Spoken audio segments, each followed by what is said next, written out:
Hello, the Swamp of Sorrows. Let's find out how good the zone is for leveling your character. If you're looking for specific info only, look for timestamps in the video description below. By specific info I mean the zone's rating score, statistics like how long it took me to complete the Swamp of Sorrows, how much XP is the zone worth, etc. Graphs to show you how the zone scales with your level, the pros and cons, and more, precisely in the same order. The following review is set from Alliance perspective. Because I have leveled through the zone myself, all the information is fresh and legit.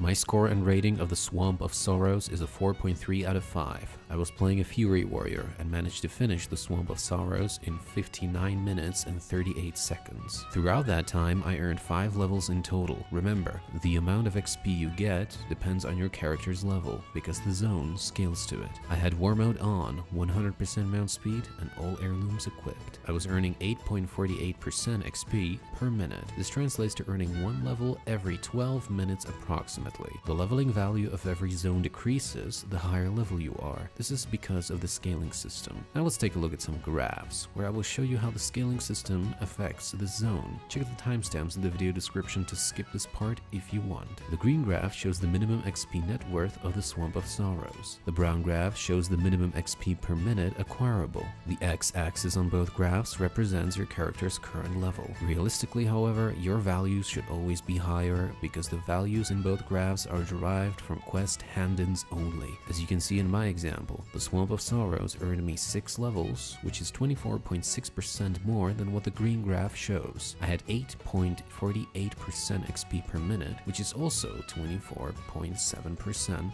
more than what the brown graph shows. Okay, let's move on to the advantages and the disadvantages of the zone. There are 16 rare mobs here in total within close proximity to quests. Good number. Quest progression in the zone is fairly linear. Completing the zone doesn't take a lot of time. The XP per minute gain is great, though the amount of levels attainable here is below average. The terrain is mostly flat, so you shouldn't have any trouble navigating through it. Now let's talk about how to use your Hearthstone here to its maximum potential. If you're in a guild and you have the 15-minute cooldown reduction rate on your Hearthstone, then you're welcome to use it whenever you feel necessary while doing quests for the goblins of Bogpaddle. There is one moment, however, for which I recommend saving it, and that is for this quest, the Pure Spring. This is where you do it, and it requires you to kill and loot water elementals. After completing this quest, use your Hearthstone to the Harborage. It goes without saying that you should have your Hearthstone set to this quest hub beforehand. Now I have one very important tip for a quest called In with a Bang. You start off by getting yourself launched by a cannon onto a ship. Loot things aboard and then use the ship's cannon to shoot yourself back to the quest giver. Here's what's important.